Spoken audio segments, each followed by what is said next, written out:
In 2020, Sasha Krause, a 27-year-old Mennonite woman, vanished from her New Mexico community.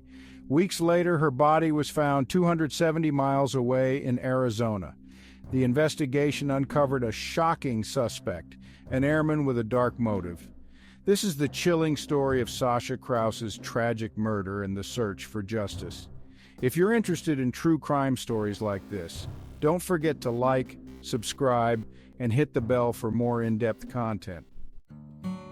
Sasha Krause was born into a devout Mennonite family and grew up deeply committed to her faith and community. The Mennonites, known for their simple, peaceful lifestyle, emphasize humility, modesty, and a strong sense of community. Sasha lived in Farmington, New Mexico, where her Mennonite community followed traditional values rooted in Christian teachings. Their way of life focused on avoiding modern distractions and maintaining a close-knit support system centered around faith, family, and hard work.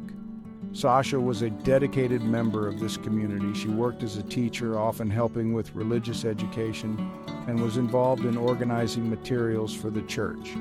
Those who knew her described her as quiet, kind, and deeply committed to her beliefs. She spent much of her time reading, writing, and helping her fellow community members with church-related activities. Her role as a teacher, especially in a religious setting, was important to her. It allowed her to live out her values, offering guidance to younger members of the faith and helping to strengthen the spiritual foundation of her community. The Mennonite community in Farmington itself was small and tightly woven. Most Mennonites in this area led simple lives, focused on spiritual growth, family bonds, and mutual support. They practiced modesty, avoided excessive materialism, and maintained a strong sense of separation from mainstream culture. Many of the community members worked in agriculture, education, or small trades, living in a way that was largely self-sufficient and removed from the hustle and bustle of modern life. On the evening of January 18, 2020, Sasha Krause left her Mennonite community in Farmington, New Mexico, to complete a simple errand. It was a routine task. She was heading to pick up some materials from the church, something she had done many times before. It was around 7 p.m. when she left her home, intending to return shortly. Sasha was known for her reliability, so when she didn't come back at the expected time, it immediately raised concerns among those who knew her. Earlier that day, everything had seemed normal. Sasha had spent time within her usual circle of friends and church members, involved in the activities typical of their daily lives. The community was quiet, and there was no indication of anything unusual happening that day. As darkness fell, the temperatures in Farmington dropped, as was common in the region during January. Yet no one imagined that a routine trip to gather materials from the church would end in tragedy. By 8 p.m., when Sasha still hadn't returned, her absence became alarming. Her family and community members grew concerned, knowing that Sasha was not the type to stay out late or go anywhere without informing someone. Her disappearance was out of character, and given the close-knit nature of the Mennonite community, her lack of communication was immediately suspicious. Around 9 p.m., the community began searching the area. They initially checked the church and other nearby places Sasha might have visited. They called out her name and scoured the paths she likely would have walked, but there was no sign of her. The anxiety within the community quickly grew. As more time passed, Sasha's family contacted the police to report her missing, realizing that something was terribly wrong. By that night, law enforcement became involved, and the search for Sasha Krause began in earnest. In the days that followed, search efforts intensified. Authorities worked closely with volunteers from the Mennonite community and beyond to search the areas around Farmington. The local police department coordinated searches, using both ground teams and aerial surveillance in hopes of finding any sign of Sasha. The searches stretched out into the desert landscape surrounding Farmington, but the rough terrain and cold winter temperatures made the task difficult. Still, her community members were relentless, organizing search parties, distributing flyers, and posting on social media to raise awareness of her disappearance. The Farmington Police Department treated the case with urgency, aware of the unusual circumstances surrounding Sasha's sudden disappearance. Investigators began questioning those in the community, looking for any leads. They explored all possible scenarios, including the possibility of an accident or foul play. The police, in cooperation with the San Juan County Sheriff's Office, utilized search dogs, helicopters, and even thermal imaging in their efforts. Despite the intensive search, no trace of Sasha was found in the immediate area.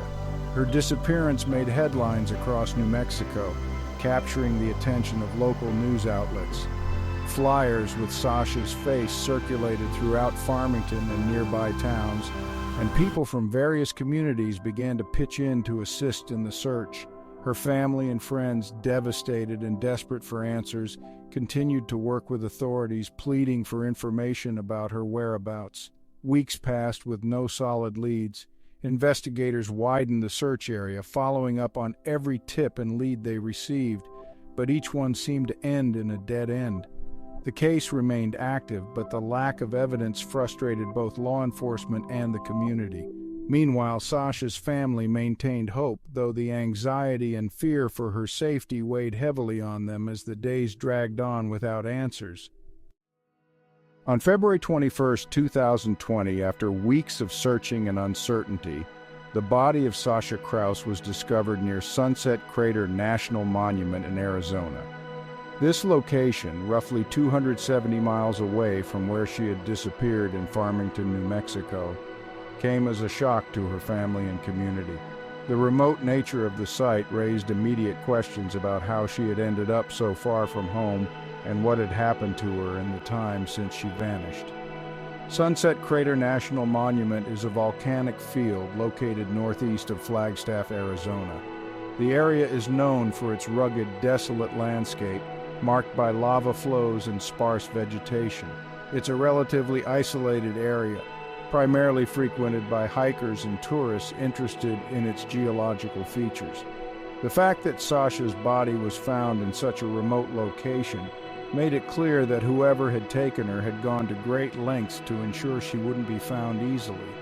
It also raised questions about whether Sasha had been brought to Arizona against her will and what connection, if any, her abductor had to the area. The discovery was made by a camper who came across Sasha's body and immediately contacted local authorities. When investigators arrived at the scene, they quickly identified the body as Sasha Krause through distinctive clothing and personal items that matched the description provided by her family. The location and condition of the body indicated that Sasha had been deceased for some time. Her body showed clear signs of trauma. She had suffered from blunt force injuries and had been shot. These injuries confirmed that she had met with foul play, and her death was soon declared a homicide. The blunt force trauma suggested that Sasha had been physically attacked before her death, and the gunshot wound was determined to be the fatal injury. Given the nature of these injuries, investigators believed that her abduction and murder were premeditated acts. The discovery of the body in such a remote location only added to the growing belief that her killer had a calculated plan to abduct and murder her, then hide her body in a place where it might not be found for a long time. Once Sasha's body was recovered, it was taken to a medical examiner for a full autopsy. The results of the autopsy would later confirm the cause of death as a gunshot wound with additional injuries from the blunt force trauma. These findings were consistent with an assault, and they ruled out any possibility of accidental death. With this information in hand, authorities publicly announced that Sasha Krause had been murdered, sparking a full homicide investigation. The news of her death devastated the Mennonite community in Farmington. For weeks they had held out hope that she might still be alive, but the discovery of her body in such violent circumstances shattered that hope. As word spread, many in the community struggled to comprehend how something so horrific could happen to someone like Sasha, who was known for her peaceful, humble nature. As the investigation into her death continued, the focus shifted from finding Sasha to finding her killer. Authorities were now tasked with piecing together what had happened in the weeks between her disappearance and the discovery of her body in Arizona. Detectives began to look for any potential connections between Sasha and the area where her body was found, as well as any leads that might point them to the person responsible for her abduction and murder. The distance between Farmington and Sunset Crater, 270 miles, was significant.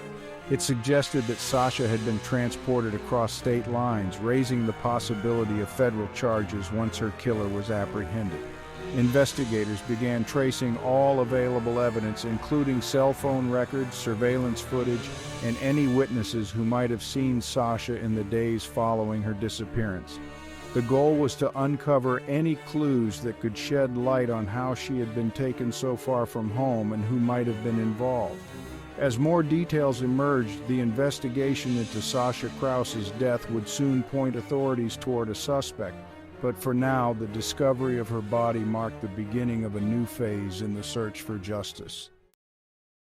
Mark Gooch, an airman stationed at Luke Air Force Base in Glendale, Arizona, became the primary suspect in Sasha Krause's murder after a thorough and methodical investigation by law enforcement.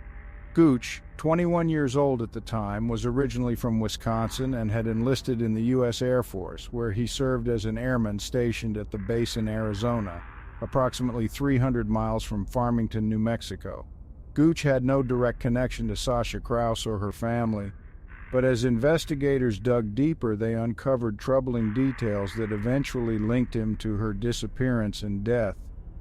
The investigation into Sasha's murder began the moment her body was discovered on February 21, 2020. Detectives from multiple agencies, including the San Juan County Sheriff's Office in New Mexico and the Coconino County Sheriff's Office in Arizona, worked together to trace her final movements. Since Sasha had disappeared without any known enemies and had lived a quiet life within her Mennonite community, the initial investigation was challenging. The police looked into every potential lead, but it was technology that provided the breakthrough they needed. Cell phone data quickly became a key part of the investigation. Investigators obtained Sasha's cell phone records as well as those from cell towers near the area where her body was discovered.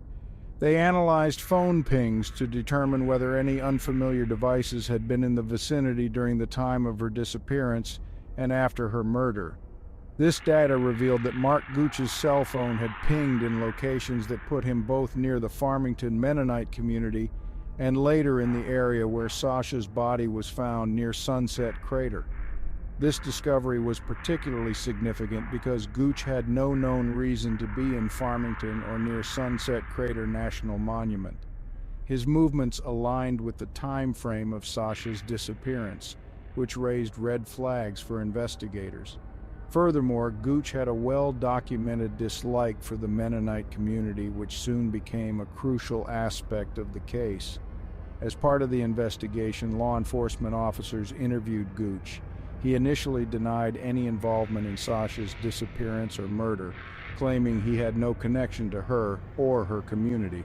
However, investigators continued to press forward, focusing on building a case based on the evidence they had gathered. A deeper look into Gooch's background and personal history revealed troubling patterns. Gooch grew up in a rural area of Wisconsin, not far from Mennonite communities. According to testimony and social media activity, Gooch harbored resentment toward the Mennonites. This animosity stemmed from personal experiences and a disdain for their lifestyle, which he reportedly viewed as restrictive and outdated. Although there is no evidence to suggest that Gooch had ever been personally harmed by the Mennonite community, his negative views on their way of life were clear. Investigators found that he had expressed hostility toward Mennonites in various communications with family members and acquaintances. Further evidence that implicated Gooch came in the form of surveillance footage. Cameras captured his vehicle traveling near Farmington around the time of Sasha's disappearance, as well as in Arizona, near the location where her body was discovered. This footage placed him in critical areas during key moments in the timeline, strengthening the case against him. Investigators also found that Gooch had rented a vehicle during the time in question, which he used to drive long distances, further linking him to the crime. As law enforcement pieced together more details, it became clear that Gooch had meticulously planned and executed the abduction and murder of Sasha Krause. His military background suggested he had the capability to carry out such an act with precision. He had been trained in various skills that would have aided in both the physical aspect of the crime and the careful cover-up that followed. With the cell phone data, surveillance footage, and his expressed hatred toward the Mennonite community, law enforcement felt they had enough evidence to make an arrest. On April 21, 2020, Mark Gooch was taken into custody at Luke Air Force Base. At the time of his arrest, Gooch continued to deny any involvement in Sasha's death, but the evidence was overwhelming. Investigators believed that Gooch had specifically targeted Sasha because of her faith and her role in the Mennonite community. Although there was no personal connection between the two, his deep-seated resentment toward the Mennonites seemed to be a driving force behind the crime. It was this animosity, combined with his strategic planning and the ability to travel undetected over long distances, that ultimately led to the tragic outcome. Gooch was charged with first-degree murder, kidnapping, and other related crimes, marking the beginning of a lengthy legal process that would unfold in the following months. The arrest of Mark Gooch brought some answers to Sasha's family and community, but many were left struggling to understand the senseless nature of the crime and why someone with no personal connection to Sasha would commit such an act of violence. The investigation had uncovered a clear timeline and a motive rooted in hatred, but the emotional toll on those who knew and loved Sasha was immeasurable. Mark Gooch faced a series of serious charges in connection with the murder of Sasha Krause, including first-degree murder, kidnapping, and other related crimes. The charges reflected the severity and premeditated nature of the crime, as law enforcement believed that Gooch had intentionally targeted Sasha due to his animosity toward the Mennonite community. As the trial began, the prosecution and defense prepared to present their cases in detail, with both sides calling on witnesses, experts, and a substantial body of evidence to either prove or refute Gooch's involvement in the crime. The prosecution's case relied heavily on forensic and digital evidence, which linked Gooch to both the abduction and the murder of Sasha Krause. One of the most critical pieces of evidence was the cell phone data. Investigators had traced Gooch's phone movements across state lines, placing him near the Mennonite community in Farmington, New Mexico, on the day Sasha disappeared. Further data showed his phone later pinging near Sunset Crater National Monument in Arizona, the remote area where Sasha's body was discovered. This digital trail was one of the most damning pieces of evidence, as it directly connected Gooch to both the crime scene and the body's location. In addition to cell phone data, the prosecution introduced surveillance footage that captured Gooch's vehicle in key locations around the time of Sasha's disappearance and murder. Investigators had obtained footage of his vehicle near the Mennonite community on January 18, 2020, the day Sasha went missing. Further footage placed his vehicle near Sunset Crater National Monument around the time her body was likely left there. The prosecution used this evidence to build a timeline of events that pointed directly to Gooch's involvement. Forensic evidence also played a significant role in the trial. The prosecution presented evidence from the autopsy, which confirmed that Sasha had died from a gunshot wound in addition to suffering blunt force trauma. The autopsy results ruled out any possibility of accidental death, supporting the charge of first-degree murder. Although the prosecution did not have a murder weapon, the injuries Sasha sustained, coupled with the other evidence, built a compelling case that Gooch had deliberately caused her death. In response, the defense mounted its own arguments, aiming to create reasonable doubt in the minds of the jury. Gooch's defense team argued that while the cell phone data and surveillance footage placed Gooch in the vicinity of the crime, it did not conclusively prove that he had committed the murder. They claimed that Gooch's presence in the area could have been coincidental and argued that the prosecution lacked direct evidence such as eyewitness testimony or physical evidence like fingerprints or DNA tying Gooch to the murder. Gooch himself denied the charges. During the trial, he maintained his innocence, claiming that he had no personal connection to Sasha Krause and had no motive to harm her. He stated that while he may have been near the Mennonite community on the day of her disappearance, it was purely circumstantial, and he denied ever encountering Sasha. His defense also attempted to challenge the reliability of the cell phone data, suggesting that pings from cell towers can be imprecise over long distances, and that his movements did not definitively place him at the crime scene at the exact moment the crime occurred. Despite these arguments, the prosecution's case was bolstered by expert testimony from digital forensic specialists who confirmed the accuracy and reliability of the cell phone data that tracked Gooch's movements. Additionally, expert witnesses testified about the likelihood that the surveillance footage matched Gooch's vehicle, further placing him in the areas linked to the crime. Throughout the trial, the prosecution and defense also called on various witnesses. Some were law enforcement officials who had been involved in the investigation, while others were experts in digital forensics and vehicle identification. Witnesses also included individuals familiar with the Mennonite community and Gooch's background, providing context to both the crime and Gooch's alleged animosity toward the Mennonites. The jury's deliberation process took time as they reviewed the substantial amount of evidence presented during the trial. They had to weigh the strength of the digital and forensic evidence against the defense's arguments that Gooch's presence in the area was circumstantial and that there was no direct physical link between Gooch and the crime. The prosecution's case, while circumstantial in some areas, was based on a carefully constructed timeline that showed Gooch's movements leading up to and following Sasha's murder. The defense's argument of coincidence was ultimately not enough to sway the jury. After several days of deliberation, the jury returned a verdict of guilty on all charges, including first-degree murder and kidnapping. The verdict reflected the jury's belief that the evidence presented by the prosecution, particularly the cell phone data, surveillance footage, and expert testimony, was overwhelming and pointed to Gooch's guilt beyond a reasonable doubt. Gooch's defense, while attempting to create doubt, had not been able to provide a convincing alternative explanation for his presence in the area and his actions in the days following the crime. Mark Gooch was subsequently sentenced to life in prison without the possibility of parole, ensuring that he would spend the rest of his life behind bars for the murder of Sasha Krause.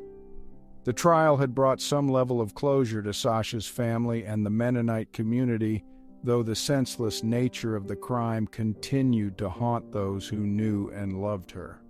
Mark Gooch's conviction for the murder of Sasha Krause resulted in a sentence of life in prison without the possibility of parole.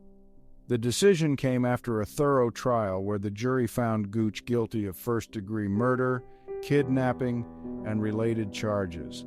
The life sentence reflected the severity of the crime and the premeditated nature of Sasha's abduction and murder. Given the brutality of the crime and the lack of any possibility for rehabilitation, the judge determined that Gooch would spend the rest of his life behind bars, offering some measure of justice for Sasha and her family. The sentencing brought a sense of closure for many involved, but the emotional toll on Sasha's family and the Mennonite community was profound. Sasha's family, who had endured weeks of uncertainty before her body was discovered, expressed a mixture of relief and grief following the sentencing. While they were thankful that the legal system had brought justice to their daughter's case, the pain of losing Sasha in such a violent and senseless manner remained. Her family, deeply rooted in their Mennonite faith, spoke about their commitment to forgiveness, a core value of their belief system. Yet the emotional weight of the trial and the knowledge that Sasha was targeted because of her faith and community left a lasting impact on them. For the Mennonite community in Farmington, New Mexico and beyond, the case highlighted their vulnerability. Mennonites are known for their peaceful, modest way of life, often removed from modern society. Sasha's murder served as a harsh reminder that even the most secluded and tight-knit communities are not immune to violence. The fact that Gooch had harbored animosity toward Mennonites only deepened the community's sense of shock and betrayal. Many within the community reflected on the case as an attack not just on Sasha, but on their values and way of life. If you found this video informative and want to see more content like this, don't forget to hit the like button and subscribe to the channel. Be sure to turn on notifications so you never miss an update. Thanks for watching, and we'll see you in the next video.